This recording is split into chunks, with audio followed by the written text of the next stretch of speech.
तो गाइस स्वागत है आप सभी का हमारे यूट्यूब चैनल पे। आज हम लेकर आए हैं 10th का वायरल प्रश्न, यानी कि कल के एग्जाम जो होने वाला है उस एग्जाम में निश्चित रूप से आएगा। तो चलिए अब वीडियो को शुरुआत करते हैं। अगर इस वीडियो को देख लेते हैं तो आपका एक भी क्वेश्चन नहीं छूटेगा। चलिए प्रश्न को अब देखते हैं। प्रश्न नंबर एक नंबर लिखा है कि भाग एल्गोरिथम ए बराबर बी क्यूब प्लस आर में ए बराबर 72, बी बराबर 9, क्यू बराबर 8, तो आर का मान क्या होगा। तो सिंपल सा है कि इस सूत्र जो दिख रहा है इस पे बैठा करके इसको निकाल देना है। तो देखिए ए का मान दिया है 72, यानी कि यहाँ पे हो जाएगा 72 बराबर बी क्यू होता है तो बी और क्यू को गुणा कर देंगे तो 9 8 72, इसको इधर लाएंगे तो ये माइनस में हो जाएगा, तो 72 में से 72 घटेगा 0, यानी आर का मान निकल जाएगा 0। ठीक है। नेक्स्ट क्वेश्चन 2 नंबर देखते हैं कि मस ए बी इंटू लस ए बी, यानी महत्तम समापवर्तक ए बी और लघुत्तम समापवर्तक ए बी गुणनफल क्या होता है इसका। तो इसका गुणनफल होता है ए इंटू बी, यानी कि दो संख्याओं का गुणनफल। राइट आंसर ऑप्शन बी होगा। नेक्स्ट क्वेश्चन की ओर बढ़ते हैं। अगला क्वेश्चन जो है 3 नंबर लिखा है कि √15 क्या है। क्वेश्चन नंबर 3 क्या लिखा है कि √15 क्या है। तो √15 क्या है, ऑप्शन के अनुसार अपरिमेय संख्या है, तो राइट आंसर होगा ऑप्शन सी। 4 नंबर क्वेश्चन लिखा है कि 124 के अभाज्य गुणनखंड में 2 का घातांक कितना होगा, यानी 124 का गुणनखंड करिएगा तो 2 कितना बार आएगा, तो 2 मात्र 2 बार आएगा। 124 का गुणनखंड करिएगा तो करके जांच कर सकते हैं। नेक्स्ट प्रश्न को देखते हैं। 5 नंबर लिखा है कि निम्नलिखित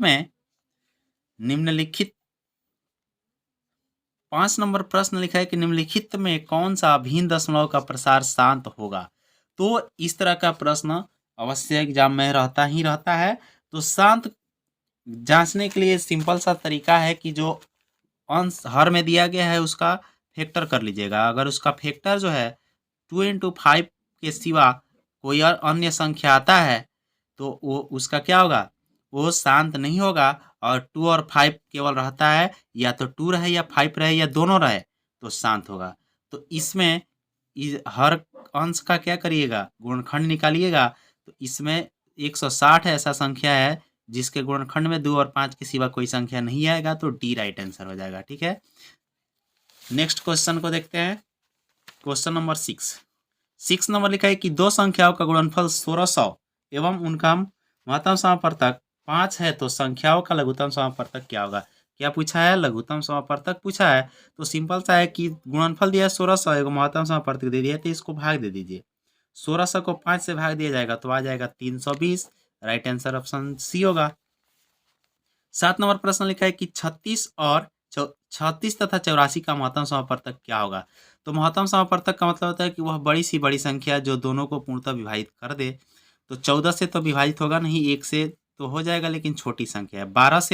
12 से दोनों विभाजित हो जाएगा, तो राइट आंसर हो जाएगा ऑप्शन सी। नेक्स्ट प्रश्न की ओर बढ़ते हैं। अगला प्रश्न नंबर 8 नंबर प्रश्न लिखिए निम्नलिखित में कौन बहुपद नहीं है। तो देखिए बहुपद नहीं होने का मतलब क्या होता है कि अगर कोई भी चर हो, जैसे मान लीजिए कि चर x ले लेते हैं, इसके पावर माइनस में हो, या ये चर रूट में हो, या चर बाटा में हो, इस तरह का जो भी संख्या रहेगा वो चर बहुपद नहीं होता है। ठीक है। अगर चर के पावर माइनस में हो, चर रूट में हो और चर बाटा में हो तो बहुपद नहीं होता है। तो देखिए, तो ये तो चर बाटा में नहीं है ना, माइनस में है, ये बहुपद है, ये भी बहुपद है। यहाँ पे रूट में है लेकिन चर नहीं है, अचर पद रूट में है। ठीक है। चर का मतलब होता है XYZ ABCD का कोई भी अक्षर। और यहाँ पे देखिए चर बाटा में आ गया, तो यही राइट आंसर हो जाएगा ऑप्शन सी। नेक्स्ट प्रश्न को देखते हैं। 9 नंबर लिखा है कि यदि किसी द्विघात बहुपद px बराबर x square minus 2x plus 5 के शून्यक अल्फा बीटा हो तो अल्फा प्लस बीटा का मान क्या होगा। तो अल्फा प्लस बीटा का सूत्र क्या बताया गया है, -b/a। तो b का मान -2, तो माइनस माइनस प्लस 2, और a का मान 1, यानी कि प्लस में 2 राइट आंसर हो जाएगा। नेक्स्ट क्वेश्चन देखते हैं। 10 नंबर प्रश्न लिखा है कि बहुपद x square minus 2x minus 3 के शून्यक क्या होगा। तो शून्यक निकालने का सिंपल सा तरीका होता है कि ये वाला जो संख्या है माइनस में 3, इसका फैक्टर ऐसे करना है कि क्या हो, गुणा करने पर -3 आ जाए और जोड़ने या घटाने पर -2 आ जाए। तो अगर माइनस में हम 3 ले लें और प्लस में 1 ले लें तो आ जाएगा। माइनस में 3 आसानी से घटाएंगे तो माइनस में 2 आ जाएगा। और याद रखिएगा कि x का मान निकालने के लिए अगर माइनस में है, जो माइनस में है वो प्लस में हो जाएगा और जो प्लस में है वो माइनस में हो जाएगा। ठीक है, तो राइट आंसर हो जाएगा ऑप्शन बी। ऑप्शन नंबर यानी कि माइनस में प्लस में 3 और माइनस में 1 ऑप्शन सी में है, तो सी इसका राइट आंसर हो जाएगा। अगर इसका विस्तार से वीडियो देखना चाहते हैं तो डिस्क्रिप्शन में उसका लिंक है, देख सकते हैं। 11 नंबर प्रश्न को देखते हैं कि यदि अल्फा बीटा द्विघात बहुपद a plus B X plus C X square के शून्यक अल्फा प्लस बीटा का मान होगा। अब देखिए यहाँ पे घुमा दिया है क्वेश्चन। हम लोग पढ़े हैं कि A X square plus B X plus C रहेगा, तब क्या होता है माइनस बी बाई ए होता है। लेकिन यहाँ पे देखिए एक्स स्क्वायर के साथ सी कर दिया है, तो सूत्र तो वही रहेगा माइनस बी बाई ए, तो माइनस बी और एक्स स्क्वायर के साथ सी है तो बट्टा में सी हो जाएगा, यानी कि माइनस बी बाई सी इसका राइट आंसर हो जाएगा ऑप्शन ए। इस पे ध्यान रखना है, इस तरह का क्वेश्चन एक एग्जाम में रहेगा अवश्य। 12 नंबर प्रश्न 12 नंबर लिखा है कि यदि त्रिघात बहुपद 2x स्क्वायर माइनस 3 12 नंबर लिखा है कि यदि त्रिघात बहुपद 2x cube plus 3x square minus 5x minus 2 के शून्यक अल्फा बीटा और गामा है तो alpha into beta into gamma का मान क्या होगा। तो इसका राइट आंसर क्या होगा, यानी कि इसका सूत्र क्या होता है, माइनस में डी बाई ए होता है। तो डी क्या होगा, ये डी का मान है ये, और ए का मान 2 है। ठीक है, तो माइनस डी बाई ए होता है तो माइनस माइनस प्लस 2 हो जाएगा, और बट्टा में ए है 2 तो 2 को 2 से भाग दिया जाएगा तो 1 बचेगा। राइट आंसर हो जाएगा ऑप्शन बी। 13 नंबर प्रश्न देखते हैं कि यदि पी एक्स बराबर क्यू एक्स इंटू जी एक्स और पी एक्स का घात 4 और जी एक्स का घात 2 हो तो पी एक्स बट्टा जी एक्स क्या होगा। देखिए पी एक्स का घात दिया हुआ है और जी एक्स का घात दिया हुआ है। ठीक है, तो अगर दोनों का घात दिया और बाटा में पूछे तो इसको इससे भाग दीजिए, 4 को 2 से भाग दीजिएगा, बचेगा 2। राइट आंसर होगा option B, B right answer होगा। ठीक है, नेक्स्ट क्वेश्चन देखते हैं 14 नंबर लिखा है कि यदि क्यू एक धनात्मक पूर्णांक हो तो एक धनात्मक विषम पूर्णांक का रूप होगा। तो धनात्मक विषम पूर्णांक जब भी पूछे तो प्लस में देख लीजिए, विषम संख्या जिसमें होगा वही राइट आंसर होगा। तो इसमें सम है, इसमें सम है, इसी में विषम दिया है तो यही राइट आंसर हो जाएगा। नेक्स्ट प्रश्न देखते हैं 15 नंबर लिखा है कि 3x square minus 3x cube minus 5x square minus 11x minus 3 का घात क्या है। तो घात वाला तो ये क्वेश्चन रहता ही रहता है, तो घात का मतलब होता है कि पावर में देख लेना है कि सबसे अधिक कौन है, वहीं उसका घात हो जाएगा। तो 3 सबसे अधिक है तो इसका घात होगा 3। राइट आंसर ऑप्शन बी होगा। नेक्स्ट प्रश्न को देखते हैं 16 नंबर प्रश्न लिखा है 16 नंबर प्रश्न लिखा है कि किसी द्विघात बहुपद के शून्यक 1 एवं 1 है तो द्विघात बहुपद होगा। यानी दोनों शून्यक क्या है, 1 और 1 है। तो इसको निकालने का तरीका क्या है कि सूत्र होता है कि x square minus alpha plus beta x और प्लस में अल्फा इंटू बीटा होता है। निकालने का सूत्र द्विघात बहुपद, तो इस पे भी निकाल सकते हैं या अल्फा प्लस बीटा इसको निकाल कर भी निकाल सकते हैं। तो अल्फा प्लस बीटा यानी 1 में 1 जोड़िएगा तो 2 माइनस में 2x और 1 में 1 से गुणा करिएगा तो 1 होगा, यानी प्लस में 1, तो माइनस में 2x प्लस में 1 इसी में है तो राइट आंसर होगा ऑप्शन ए। ठीक है, नेक्स्ट प्रश्न को देखते हैं 17 नंबर लिखा है कि निम्नलिखित में कौन यौगिक संख्या है।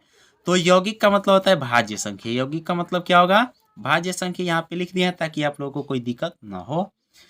तो भाज्य संख्या इसमें से कौन सा है, ये तीनों तो देखिए अभाज्य संख्या है और 32 जो है ये ही भाज्य संख्या है, तो राइट आंसर होगा ऑप्शन सी। और यौगिक का मतलब भाज्य नहीं भी याद रहेगा तो देख लेना है कौन अलग दिख रहा है, तो अलग यही है, राइट आंसर हो जाएगा। 18 नंबर प्रश्न लिखा है कि निम्नलिखित में से कौन सा युग्म सअभाज्य है। तो सअभाज्य का मतलब होता है कि जिसका एचसीएफ 1 निकले वही संख्या सअभाज्य होता है। तो 18-25 का एचसीएफ निकालिएगा तो 1 निकलेगा और बाकी किसी का एचसीएफ 1 नहीं आएगा, तो राइट आंसर ऑप्शन बी होगा। नेक्स्ट प्रश्न को देखते हैं 19 नंबर प्रश्न लिखा हुआ है कि यदि बहुपद 3x square plus 8x plus के एक शून्यक दूसरे शून्यक का व्युत्क्रम हो तो के का मान क्या होगा। इसमें कहा है कि एक शून्यक दूसरे का व्युत्क्रम हो, तो अगर मान लेते हैं कि पहला शून्यक क्या हो अल्फा, तो दूसरा क्या हो जाएगा, दूसरा शून्यक हो जाएगा, इसका व्युत्क्रम है तो 1/अल्फा हो जाएगा। तो कह रहे हैं कि के का मान, तो के कहाँ पे, यहाँ पे है ना, तो अल्फा इंटू बीटा निकाल दीजिए अल्फा इंटू बीटा निकालते हैं तो अल्फा का मान ये और बीटा का मान ये होता है, यानी कि ए इंटू अल्फा बाई 1/अल्फा होगा। बराबर में क्या होता है सी बाई ए, यानी कि के बाई 3 हो जाएगा। के बाई 3, ए से ए कटा, 3 से 1 में गुणा करिएगा तो 3, यानी कि के का मान निकल गया 3। राइट आंसर हो जाएगा ऑप्शन ए। नेक्स्ट प्रश्न को देखते हैं 20 नंबर। 20 नंबर बहुत ही इंपॉर्टेंट प्रश्न है। यदि a1/a2 b1/b2 c1/c2 तब समीकरण निकाय a1x plus b1y plus c1 बराबर 0 और a2x plus b2y plus c2 बराबर 0 का हल किस प्रकार का है बताना है। तो अगर तीनों बराबर रहता है, तो जब तीनों बराबर होगा तो अनंत हल हो जाएगा, ठीक है। अगर a1/a2 और नॉट इक्वल टू b1/b2 हो तो इसका होता है अद्वितीय हल। इसका क्या होगा, अद्वितीय हल होगा। अगर a1/a2 इक्वल टू b1/b2 और नॉट इक्वल टू c1/c2 हो तो इसका होता है कोई हल नहीं, ठीक है। तो इस सब बातों को याद रखना है, इसमें से कोई भी एक एग्जाम में रहेगा। 21 नंबर प्रश्न को देखते हैं। 21 नंबर लिखा है, इस समीकरण x प्लस वाई बराबर 8 के वास्तविक संख्याओं के समुच्चय में कितने हल होंगे। यानी कह रहा है कि x प्लस वाई है, यानी कि इस तरह का जब भी समीकरण देखिए तो एक और समीकरण है तो याद रखिए कि इसका हल हमेशा अनगिनत होगा। अनगिनत राइट आंसर लगा देना है आंख बंद करके, कोई दिक्कत नहीं है, राइट आंसर वही होगा। 22 नंबर लिखा है कि यदि 29x प्लस 37y बराबर 103 एवं 37x प्लस 29y बराबर 95 तब, तो इस तरह का जब भी क्वेश्चन दिखे ऑप्शन से बना दीजिएगा। ऑप्शन में x का मान 1, यानी x के जगह पर 1 रखिएगा तो 29 का 29 और y का मान 2, 37 दूना, तो 37 दूना कितना, 37 दूना हो जाता है 74, 37 दूना 7 दूना 14, 74 होगा, 35 दूना 70, 37 दूना 74, 74 में 29 जोड़िएगा 103 हो जाएगा, यानी कि 103 आ गया, तो राइट आंसर यही होगा। नेक्स्ट क्वेश्चन को देखते हैं 23 नंबर प्रश्न को। 23 नंबर प्रश्न लिखा है कि एक घातीय समीकरण का लेखाचित्र हमेशा निरूपित करता है। तो जब भी एक घातीय समीकरण की बात करें तो याद रखिएगा सरल रेखा होगा, और द्विघातीय समीकरण की बात करें तो परवलय पे लगा दीजिएगा, राइट आंसर हो जाएगा। बस ये दो बात को याद रखना है कि एक घातीय की बात करें तो एक सरल रेखा, और द्विघातीय की बात करें तो परवलय। परवलय क्या होगा, ऐसे हो सकता है या इस तरह से हो सकता है, यानी दोनों को परवलय बोला जाता है। तो द्विघात समीकरण का ये ग्राफ होता है और एक घातीय समीकरण का एक सरल रेखा हो जाता है, ठीक है। 24 नंबर प्रश्न को देखते हैं कि के किस मान के लिए समीकरण निकाय के एक्स माइनस वाई बराबर 2 और 6x माइनस 2y बराबर 3 का अद्वितीय हल होंगे। तो अद्वितीय हल की बात किया है ना, तो के यहाँ पे है तो इसके बट्टा इसको और इसके बट्टा इसको कर देंगे, यानी कि के बट्टा 6 और नॉट इक्वल टू -1, वाई में कितना -1 से गुणा है और बाटा में इसमें -2 से है, तो माइनस से माइनस कटा और 2 तिया 6 कट गया, 3 से 1 में गुणा कर देंगे, यानी के नॉट इक्वल टू 3 के लिए अद्वितीय हल होगा। तो राइट आंसर हो जाएगा ऑप्शन डी। इसका राइट आंसर क्या होगा, option number D. Next question को देखते हैं 25 नंबर लिखा है कि यदि दो चर में एक रैखिक समीकरणों के आलेख समांतर रेखाएं हो तो हलों की संख्या क्या होगी। तो जब भी समांतर रेखाएं की बात करें तो कोई हल नहीं होता है। अगर ग्राफ समांतर रेखा हो तो उसका कोई हल नहीं होगा, क्योंकि ग्राफ आगे बढ़ता जाएगा तो कभी कटेगा नहीं, एक दूसरे को नहीं काटेगा, तो उसका कोई हल नहीं हो जाएगा, ठीक है। अगर एक दूसरे को काटता है तो सिर्फ एक हल होगा, और संपाती जब हो जाएगा, संपाती लिखा रहेगा तो अनगिनत हल होगा। इस तीनों बातों को याद रखना है। नेक्स्ट प्रश्न को देखते हैं 26 नंबर लिखा है कि निम्नलिखित में से कौन द्विघात समीकरण नहीं है। तो बताना है कौन द्विघात समीकरण नहीं है। तो घात देखिएगा तो सबका 2 ही है, लेकिन समझना है कि कौन द्विघात समीकरण की बात किया, यानी कि बहुपद के जैसा है। तो देखिए इसमें क्या है, चर रूट में है तो ये समीकरण होगा ही नहीं, तो राइट आंसर हो जाएगा ऑप्शन सी। 27 नंबर प्रश्न लिखा है कि द्विघात समीकरण bx² plus ax plus c बराबर 0 का विवेचक क्या होगा। यानी कि पूछा क्या है कि bx², देखिए पहले कर दिया है b या बाद में किया है a, तो यहाँ पे ध्यान देने वाली बात है। तो इसका राइट आंसर होगा मतलब विवेचक का सूत्र क्या होता है, डी बराबर बी स्क्वायर माइनस 4ac होता है ना। तो अब देखिए बी का मान ये इसमें क्या है, ए है, तो ए स्क्वायर माइनस 4, ए का मान इसमें बी है तो बी हो जाएगा, सी का मान सी है, तो राइट आंसर क्या हो जाएगा, ए स्क्वायर माइनस 4ac वाला राइट आंसर होगा। ठीक है, ऑप्शन ए। नेक्स्ट क्वेश्चन को देखते हैं, क्वेश्चन नंबर 28। 28 नंबर जो क्वेश्चन लिखा है कि द्विघात समीकरण x square plus 4x plus 1 बराबर 0 का विविधकर क्या होगा। तो विविधकर का मतलब वही बी स्क्वायर माइनस 4ac निकाल दीजिए, बस हो जाएगा। तो देखिए बी का मान 4 है तो 4 का स्क्वायर माइनस 4, और ए का मान 1, ए का मान 1, एक्स स्क्वायर में 1 से गुणा है तो 1, और सी का मान भी 1 इंटू 1, तो 4 एकम 4 हो जाएगा, एक एकम एक, 4 एकम 4, 4 चौका 16 में से 4 घटा दीजिए, 16 में से 4 घटाइएगा तो बच जाएगा 12, यानी कि राइट आंसर क्या हो जाएगा हमारा, 12 राइट आंसर होगा, ऑप्शन ए। नेक्स्ट प्रश्न देखते हैं 29। 29 नंबर लिखा है कि यदि द्विघात समीकरण 2x स्क्वायर प्लस ए एक्स प्लस 6 बराबर 0 का मूल 2 है और तो ए का मान क्या होगा। तो जब 2 यहाँ पे दे दिया है तो एक्स के जगह पर 2 भर के निकाल लीजिए, तो एक्स के जगह पर 2 भरिएगा तो 2 इंटू 2 का स्क्वायर प्लस ए इंटू 2, अब प्लस में क्या हो जाएगा 6, बराबर में 0 है तो 0। तो देखिए 2 का स्क्वायर 4 में 2, 4 दूना 8 हो जाएगा, प्लस 2 से ए में करिएगा तो 2 है प्लस 6 बराबर में 0। अब क्या करेंगे कि 8 6 14, 14 को भेज देंगे उधर, तो 2a बराबर माइनस में 14, तो ए 14 से कटा दीजिएगा तो बच जाएगा कितना, माइनस में 7 निकलेगा। ठीक है, तो राइट आंसर हो जाएगा ऑप्शन बी। नेक्स्ट प्रश्न को देखते हैं 30 नंबर। 30 नंबर लिखा है कि द्विघात समीकरण के मूल 5 और माइनस 2 है तो वह समीकरण होगा। तो 5 और माइनस 2 है तो वह समीकरण क्या होगा, तो अभी सूत्र जो बताए थे कौन सा, x square minus alpha plus beta x और प्लस में अल्फा इंटू बीटा बराबर में 0 होता है, द्विघात समीकरण का ये सूत्र है। ठीक है, तो मूल दिया हुआ है, यह मूल दिया है कि अल्फा प्लस बीटा, तो 5 में माइनस 2 जोड़िएगा तो 3 हो जाएगा, तो यहाँ पे हो जाएगा ये एक्स स्क्वायर माइनस का माइनस, यहाँ पे अल्फा प्लस बीटा का मान 3 हो गया और एक्स का एक्स हो गया, प्लस अल्फा इंटू बीटा यानी कि इसमें गुणा कर दीजिए, तो गुणा कर दीजिएगा तो 5 दूना 10 यानी कि माइनस में 10 हो जाएगा। एक्स स्क्वायर माइनस 3x और माइनस में 10 वाला ऑप्शन कौन सा है, बी, तो बी इसका राइट आंसर हो जाएगा। अगला क्वेश्चन देखते हैं 31। 31 नंबर लिखा है कि यदि अल्फा बीटा, अल्फा कमा बीटा द्विघात समीकरण 3x square plus 8x plus 2 बराबर 0 के मूल है तब 1 by alpha plus 1 by beta का मान क्या होगा। तो जब भी इस तरह का देखे तो इसका बट्टा का जोड़ करिएगा तो अल्फा प्लस बीटा बट्टा अल्फा इंटू बीटा ही निकलता है। तो alpha plus beta, alpha plus beta कहने का मतलब माइनस में बी बाई ए होता है, तो माइनस 8/3 होगा ऊपर वाला मान, माइनस 8/3, और नीचे वाला मान क्या होगा, अल्फा इंटू बीटा, तो सी बाई ए होता है, तो सी बाई ए, तो 2/3, 2/3 हो जाएगा, 3 से 3 कटा और 2 चौका 8 कटेगा माइनस में 4 बार में, तो -4 इसका राइट आंसर हो जाएगा ऑप्शन सी। प्रश्न है 32 नंबर लिखा है कि द्विघात समीकरण A X square plus B X plus C बराबर 0 के विविधकर का मान 0 से बड़ा है तो मूलों की प्रकृति क्या होगा।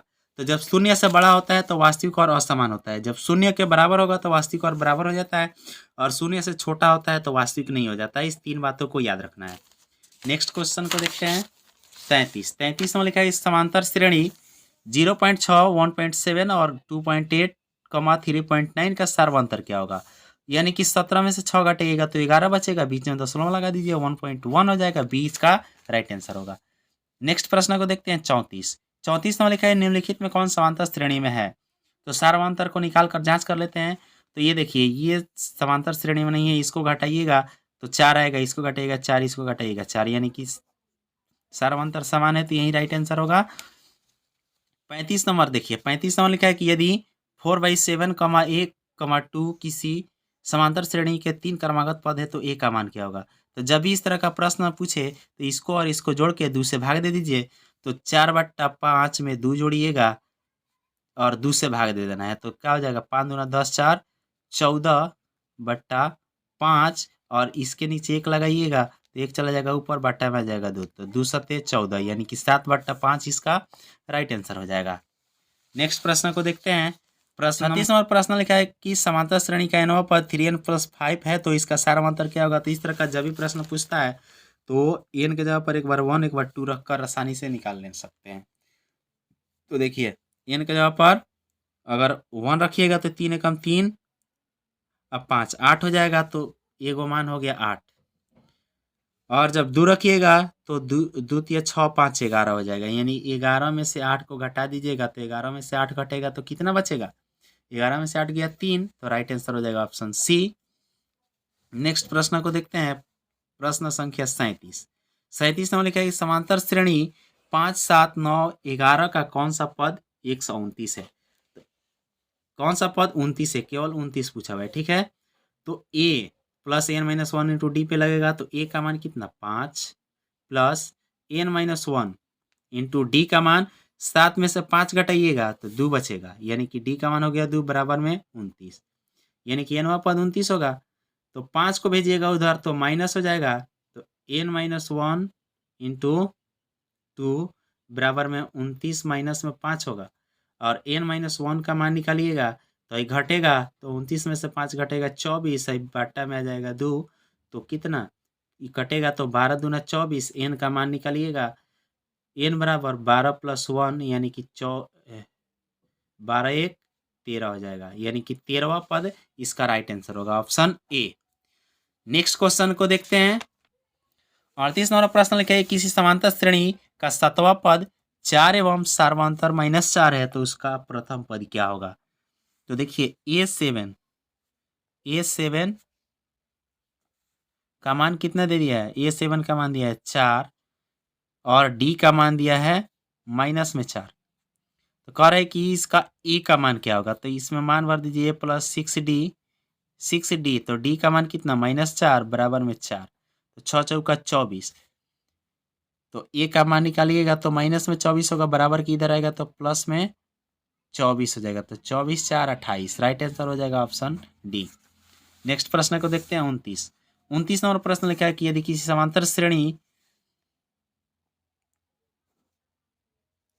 समांतर श्रेणी में a18 - a24 बराबर 32, तो उस समांतर श्रेणी का सारांतर क्या होगा। तो देखिए बिल्कुल आसान है। a18 का मान कितना a प्लस 17d, सूत्र होता है माइनस से गुणा है, तो a14 का मान कितना a प्लस ये होता है कितना 14 है, तो 13d होगा, तो माइनस से गुणा हो जाएगा तो माइनस में हो जाएगा, तो माइनस में 13d बराबर में 32, तो a से 1 कैंसिल हुआ, 17 में से 13 घटेगा तो 4 बचेगा, यानी कि 4d बराबर 32, तो d का मान निकाला जाएगा, तो d बराबर हो जाएगा कितना 32/4, तो 4 8 32, यानी कि प्लस में 8 राइट आंसर होगा ऑप्शन ए। 40 नंबर प्रश्न लिखा है कि 1 2 3 4 प्लस में सब दिया है और n तो कह रहा है कि इसके बराबर होगा, तो यानी कि प्रकृत संख्याओं का योगफल पूछा है, तो इसका सूत्र होता है n × n + 1/2, राइट आंसर हो जाएगा ऑप्शन बी।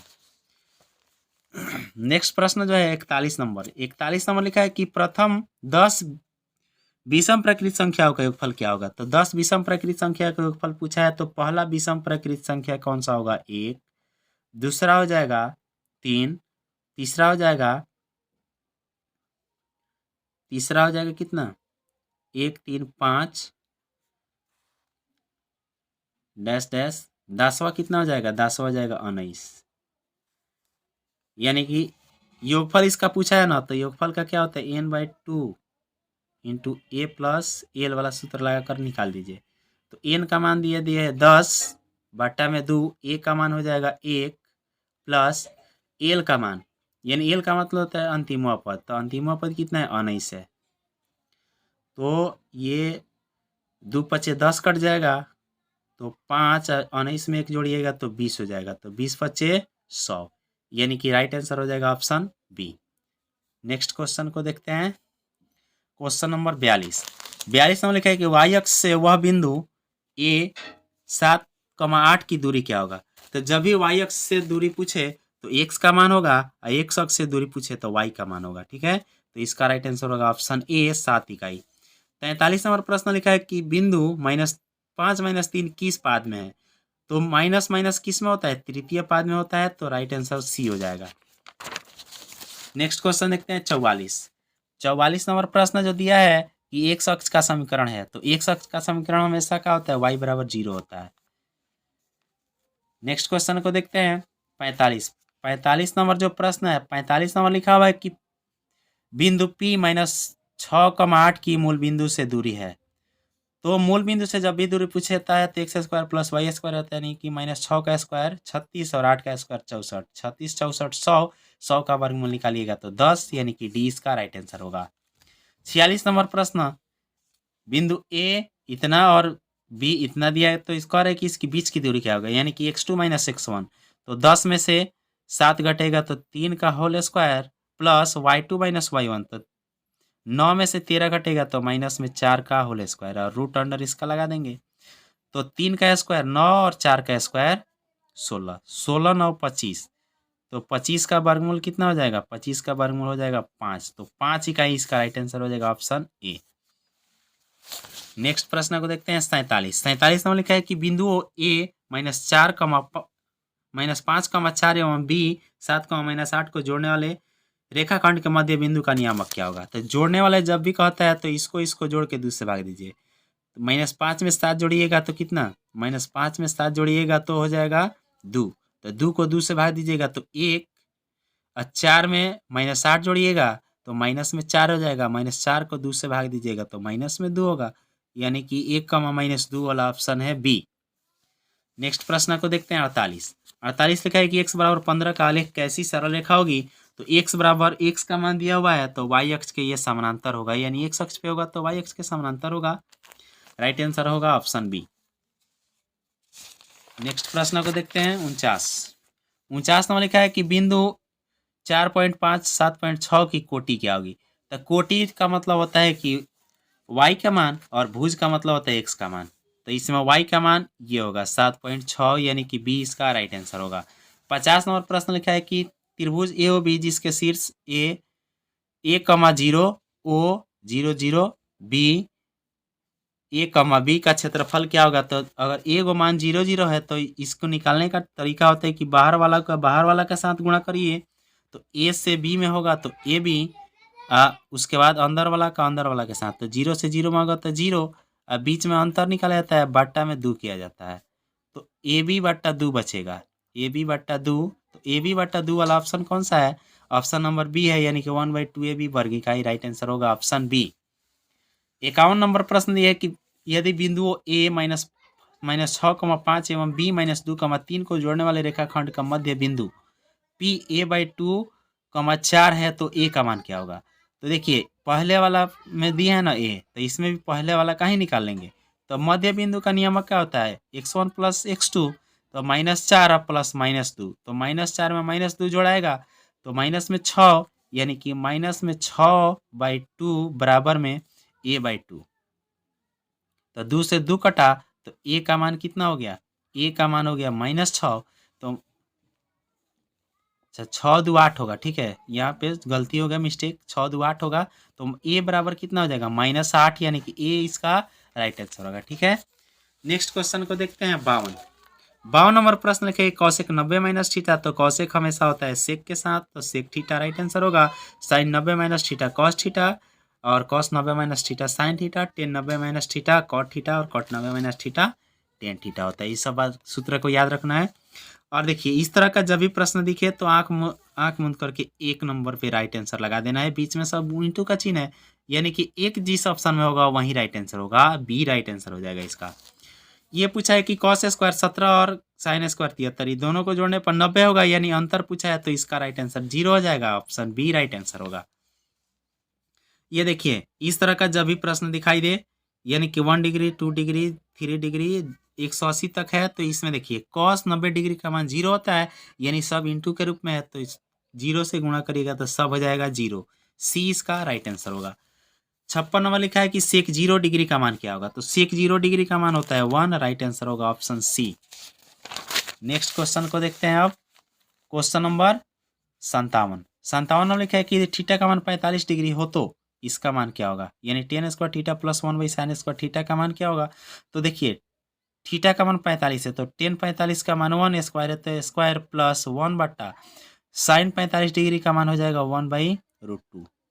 स्क्वायर है तो स्क्वायर लगाइए बराबर ये 1 का स्क्वायर 1 और 1 बाई इसका स्क्वायर करेगा तो 1 का स्क्वायर 1 और 2 का स्क्वायर 4 हो जाएगा। ये बाटा का बाटा है तो उसको हटा दीजिए 1 प्लस 1 इंटू 4 चला जाएगा ऊपर यानी 4/1 तो 4 में 1 जोड़ाएगा तो कितना हो जाएगा ये 4 एकम 4। यहाँ थोड़ा सा मिस्टेक हो रहा है साइन स्क्वायर 45 डिग्री का मान 1/√2 स्क्वायर है स्क्वायर हो गया दो का अच्छा √2 का स्क्वायर 2 होगा ठीक है। यहाँ पे मिस्टेक हुआ है √2 का स्क्वायर 2 चला जाएगा ऊपर तो 2 एक कम 2 और 2 में 1 जोड़िएगा तो 3 हो जाएगा। राइट आंसर होगा ऑप्शन सी। नेक्स्ट प्रश्न को देखते हैं 58 लिखा है कि निम्नलिखित में कौन सत्य है। तो सत्य बताना है तो ये तो बराबर नहीं होता है ये वाला बराबर होता है साइन 30 और कॉस 30 का मान सेम होता है √3/2। नेक्स्ट प्रश्न को देखते हैं 59 नंबर लिखा है कि यदि ए अल्फा बराबर बीटा बराबर 60 डिग्री हो तो कॉस अल्फा माइनस बीटा का मान क्या होगा। देखिए भूलिया है यहाँ पे बहुत ही आसान है अल्फा और बीटा दोनों का मान 60 दिया है तो 60 में से 60 को घटा दीजिएगा तो 0 आ जाएगा यानी कॉस 0 डिग्री का मान कितना कॉस 0 डिग्री का मान होता है 1। इसका राइट आंसर हो जाएगा ऑप्शन बी। नेक्स्ट प्रश्न देखते हैं 60 नंबर जो प्रश्न लिखा हुआ है 1 माइनस साइन स्क्वायर ए इंटू सेक स्क्वायर है तो 1 माइनस साइन स्क्वायर ए क्या हो जाएगा कॉस स्क्वायर ए हो जाएगा कॉस स्क्वायर ए इंटू सेक स्क्वायर ए तो कॉस ए इंटू सेक ए का मान 1 होता है कॉस ए इंटू सेक ए का मान 1 स्क्वायर है तो स्क्वायर यानी 1 का स्क्वायर 1। राइट आंसर हो जाएगा ऑप्शन बी। अब नेक्स्ट प्रश्न को देखते हैं 62 नंबर प्रश्न लिखा है कि यदि 2 साइन 2 थीटा बराबर √3 तो थीटा का मान क्या होगा। तो देखिए ये 2 को भेजिएगा तो बट्टा में आ जाएगा तो यानी कि साइन 2 थीटा बराबर √3 और 2 आएगा बाटा में तो 2 हो जाएगा तो साइन में √3/2 किसका मान होता है साइन 2 थीटा बराबर √3/2 होता है साइन 60 डिग्री का मान ठीक है साइन 60 डिग्री तो साइन से साइन कैंसिल होगा यानी 2 थीटा बराबर 60 डिग्री 60 को 2 से काटिएगा तो 30 डिग्री हो जाएगा यानी कि 30 डिग्री वाला ऑप्शन ए होगा ऑप्शन ए राइट आंसर होगा। नेक्स्ट प्रश्न देखते हैं 63 नंबर लिखा है कि ए बराबर 65 डिग्री तो 10 इंटू कॉट ए तो इससे कोई मतलब नहीं है 10 इंटू कॉट ए का मान हम लोग जानते हैं कि 1 होता है तो राइट आंसर होगा ऑप्शन बी। नेक्स्ट प्रश्न को देखते हैं 64 नंबर लिखा है कि यदि सेक 4a बराबर कॉस एक ए माइनस 10 डिग्री तो ए कोण ए का मान बताना इससे कोई लेना देना नहीं है इस पे ध्यान दीजिए। देखिए तो सेक को चेंज करना है कॉसेक में तो सेक को कॉसेक में चेंज करिएगा तो कॉसेक 90 माइनस थीटा बराबर सेक थीटा होता है ना तो 90 माइनस थीटा का मान कितना है 4a अब बराबर में ये कॉसेक ए माइनस 10 है तो ए माइनस 10 हो जाएगा तो कॉसेक से कॉसेक कैंसिल होगा तो 90 माइनस 4a बड़ा ए है तो बड़ा ए ही लिखिए बराबर ए माइनस 10 हो जाएगा तो अंक वाला एक तरफ और ए वाला एक तरफ कर दीजिए तो इसको बुलाइएगा इधर तो 90 प्लस 10 और ए का ए इधर आएगा तो प्लस में 4a हो जाएगा तो 4 1 5a हो जाएगा ठीक है 5a बराबर 100 5a बराबर 100 तो 5 को 100 से काट 100 को 5 से काटिएगा तो 20 25 100 होता है ठीक है यानी कि 20 राइट आंसर हो जाएगा ऑप्शन ए 20 डिग्री इसका राइट आंसर होगा। नेक्स्ट प्रश्न को देखते हैं 65 नंबर लिखा है कि sec square 10 degree minus cot square 10 degree का मान क्या होगा। तो सेक को चेंज करिए किस में सेक को चेंज कर देना है कॉट में सेक को चेंज करिएगा कॉसेक में ठीक है सेक को कॉसेक में चेंज करिएगा तो cosec theta minus cot theta होता है उसका मान 1 हो जाएगा ठीक है। यहाँ पे देख लीजिए इसको हम लिख सकते हैं ना सेक स्क्वायर इसको चेंज करना है तो 90 में से क्या घटाएंगे कि 10 आएगा तो 80 घटाएंगे तो 10 आएगा डिग्री है तो डिग्री रहेगा माइनस कॉट 80 का कॉट 80 रहेगा स्क्वायर है तो स्क्वायर ठीक है। इसको चेंज करिएगा sec 90 minus theta cosec theta होता है यानी cosec square 80 degree minus cot square 80 degree तो देखिए cosec square theta minus cot square theta का मान होता है 1 यानी कि ए राइट आंसर हो जाएगा ठीक है।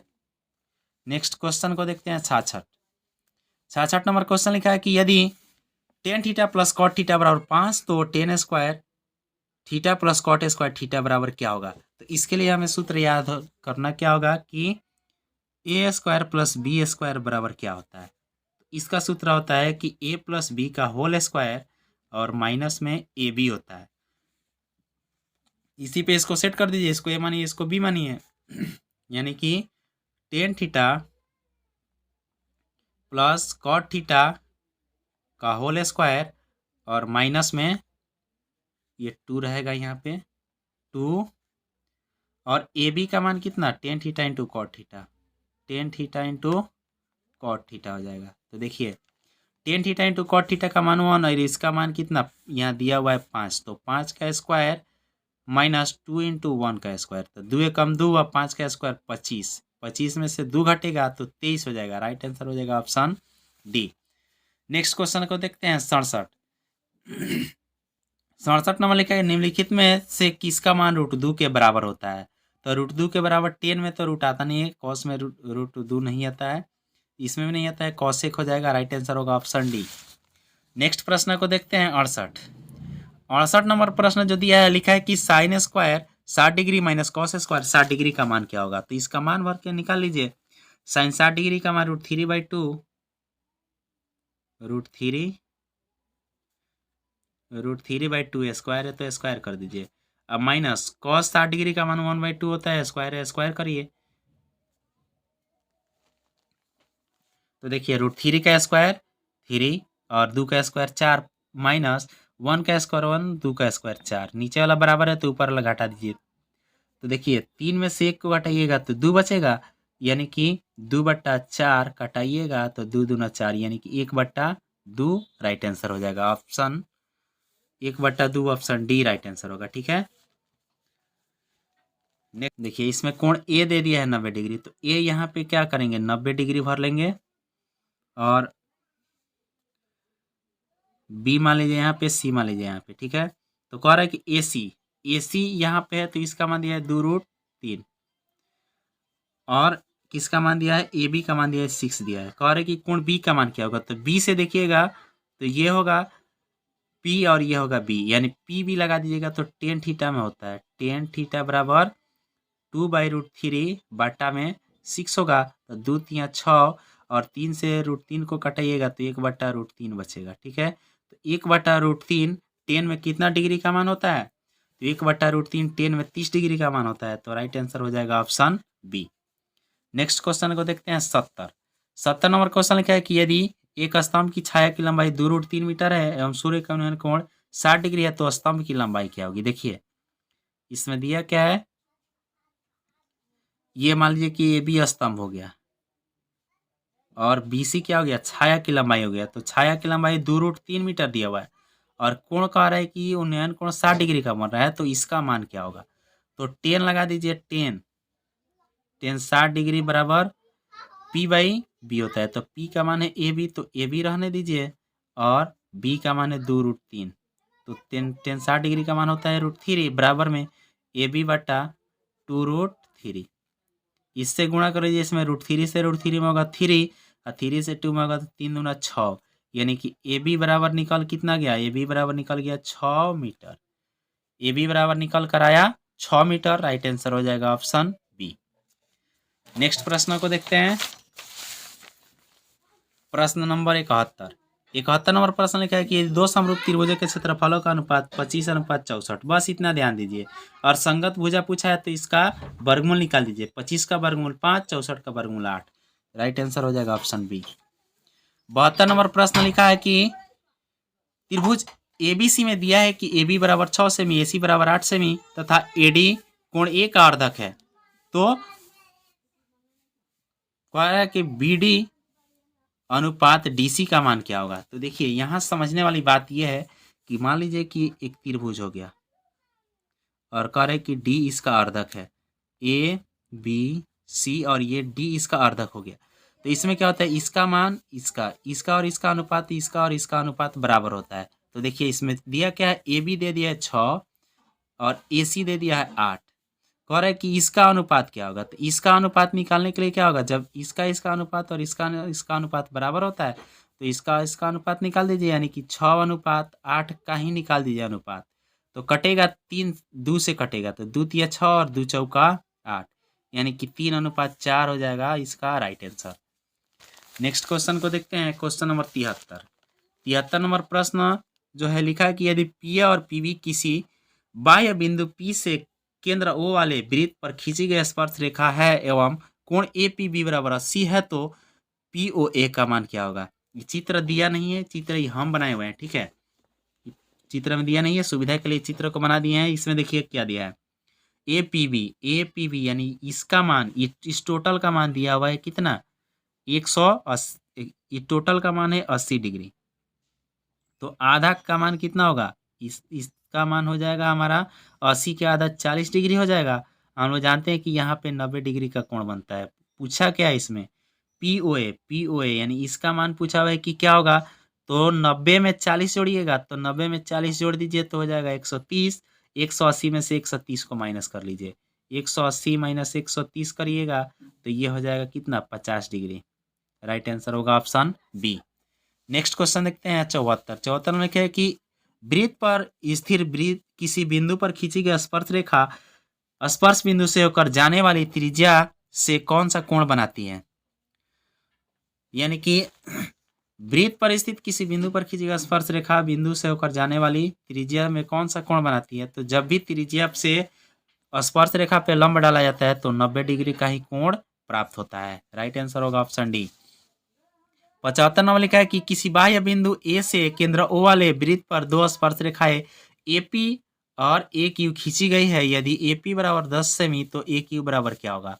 यानी एपी कह रहा है कि 10 सेमी दे दिया है तो ए क्यू बराबर क्या होगा। तो हम लोग जानते हैं कि स्पर्श रेखा की लंबाई समान होती है, तो जब ये 10 है तो ये भी 10 ही होगा। राइट आंसर ऑप्शन बी हो जाएगा।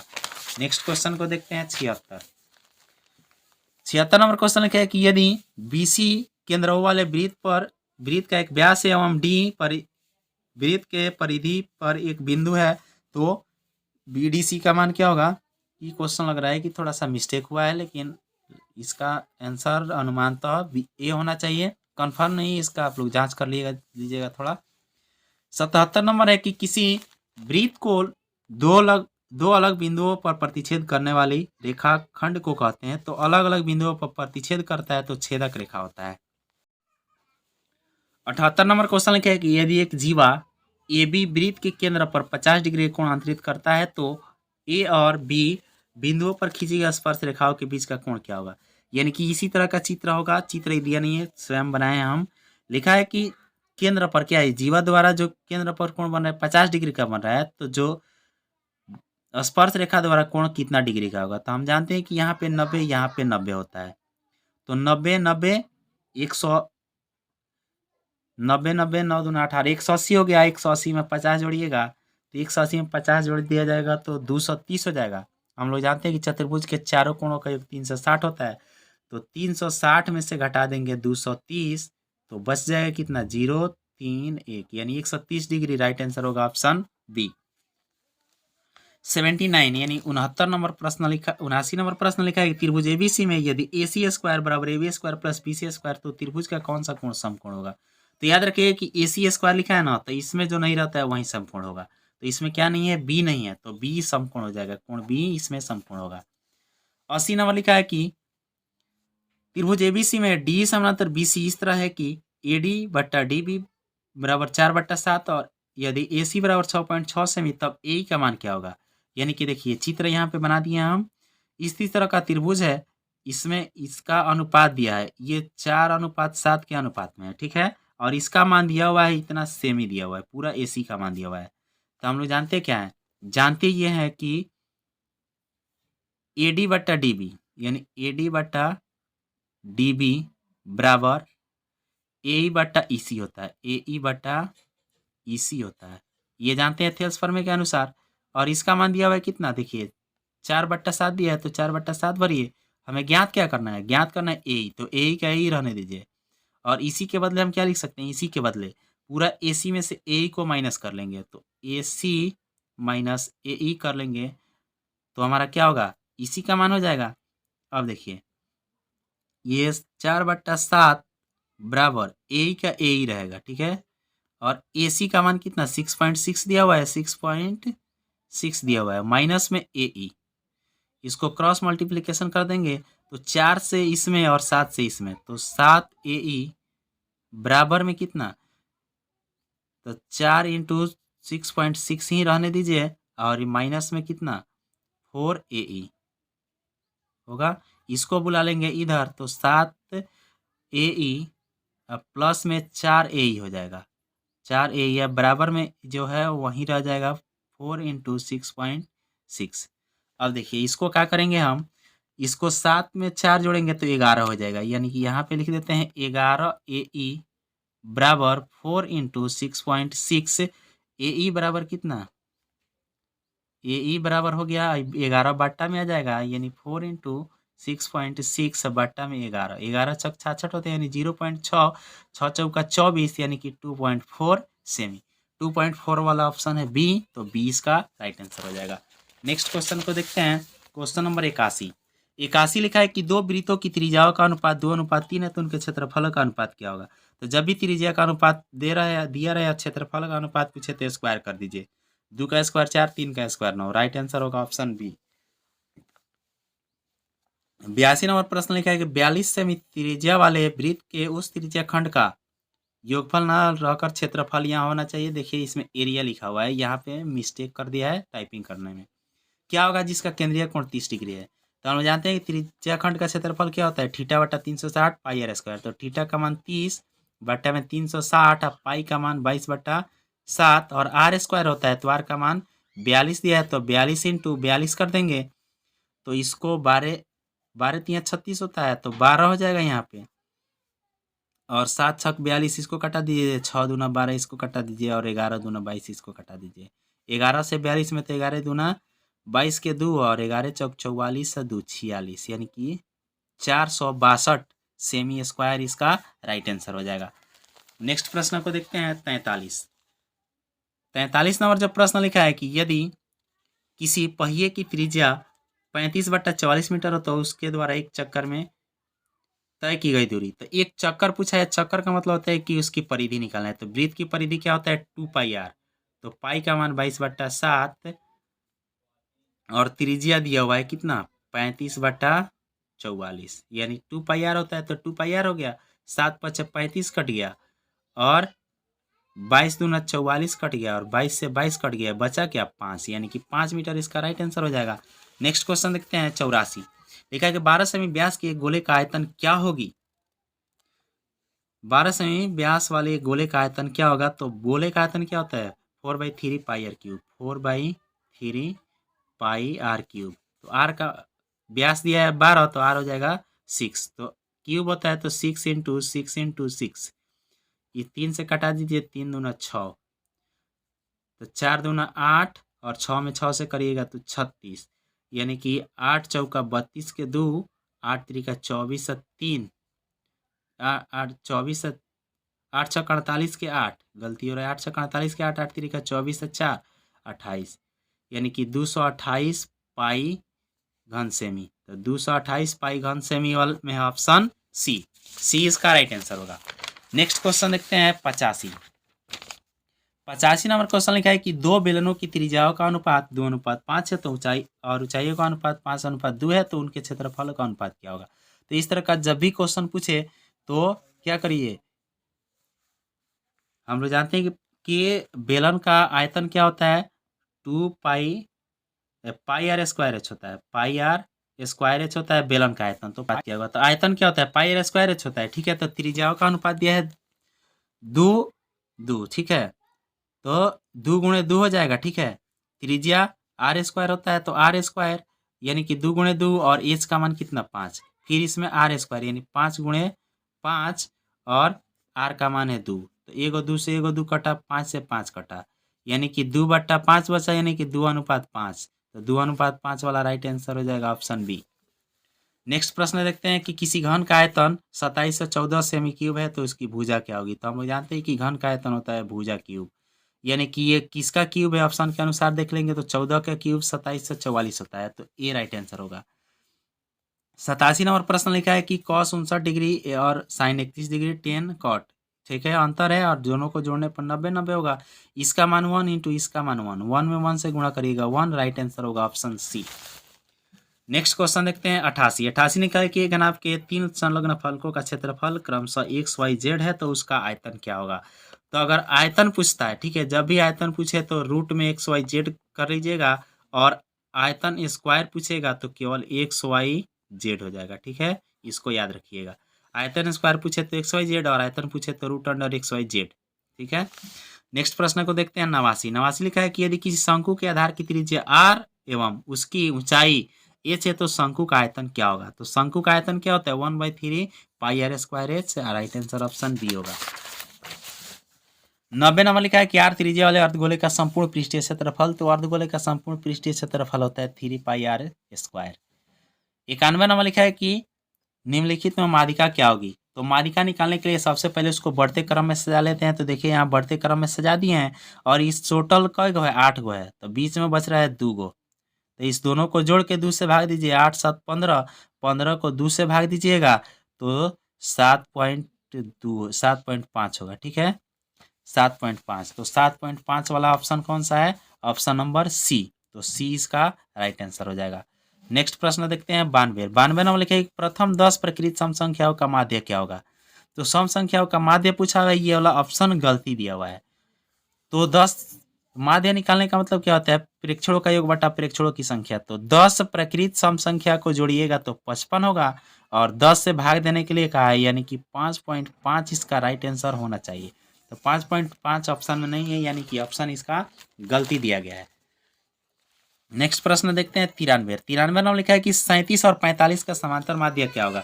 तो समांतर माध्य निकालने का मतलब होता है प्रेक्षणों का योग बट्टा कुल संख्या, यानी कि इसको जोड़ करके जितना संख्या उससे भाग दे दीजिए। 37 45 जोड़िएगा तो 7 5 12 के 2 और 4 3 7 1 8, यानी कि 82 होगा। दो का संख्या तो 2 से भाग दीजिए तो कटेगा, तो 41 दूना 82 होता है, राइट आंसर हो जाएगा ऑप्शन ए। 94 नंबर लिखा है किसी बराबरता सारणी का माध्य 28 एवं बहुलक 16 है तो इसकी माध्यिका क्या होगी। तो ये हम लोग जानते हैं कि इसका सूत्र क्या होता है, थ्री माध्यक बराबर बहुलक प्लस 2 माध्य, यही होता है इसका सूत्र। ठीक है, तो हमें दिया क्या है, माध्य का मान दिया हुआ है, यानी कि माध्य का मान दे दिया है कितना 28 दिया हुआ है, और बहुलक का मान दिया है 16।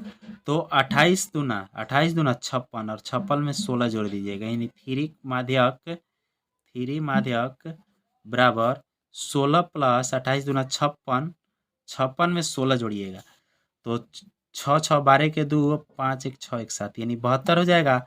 और माध्यक का मान जब निकालिएगा तो माध्यक बराबर बाटा में आ जाएगा। ठीक है, बाटा में आ जाएगा तो 3, तो 72 कतियाँ 72 होता है, 24 तियाँ 72, यानी कि 24 बार में कट जाएगा, तो हमारा राइट आंसर हो जाएगा ऑप्शन सी।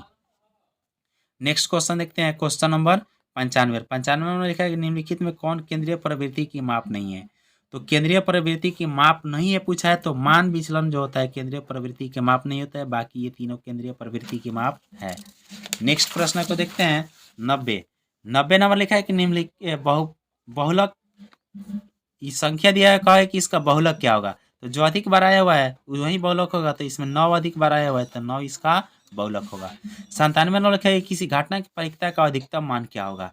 तो घटना की प्रायिकता की अधिकतम मान 1 हो सकता है। 98 नंबर लिखा है कि 2 सिक्कों का उछाल में संभव परिणामों की संख्या। तो 2 सिक्का को उछाला जाएगा तो हेड टेल, यानी 2 गो हेड 2 गो टेल, यानी कि 4 गो परिणाम निकलेगा, राइट आंसर होगा ऑप्शन बी। 99 नंबर प्रश्न लिखा है कि यदि पीई बराबर 0.07 तो पीई नॉट बराबर क्या होगा। तो इसका सूत्र क्या होता है, पीई प्लस पीई नॉट बराबर 1 होता है, यानी कि पीई नॉट का मान निकाला जाएगा तो ये माइनस में होगा, 1 में से 0.7 को घटा लीजिएगा 0.07 को, तो बचेगा 0.93, राइट आंसर ऑप्शन ए होगा। 100 नंबर लिखा है कि असंभव घटना की प्रायिकता क्या होती है। तो असंभव घटना जो होता है उसका प्रायिकता हो जाता है 0। ठीक है, तो ये था 100 प्रश्न जो एग्जाम की दृष्टि से बहुत ही महत्वपूर्ण है, इसमें से एग्जाम में आएगा ही आएगा, इसलिए इसको आप लोग कंप्लीट कर लीजिए। सब्जेक्टिव प्रश्न की ओर भी एक नज़र डाल लीजिए।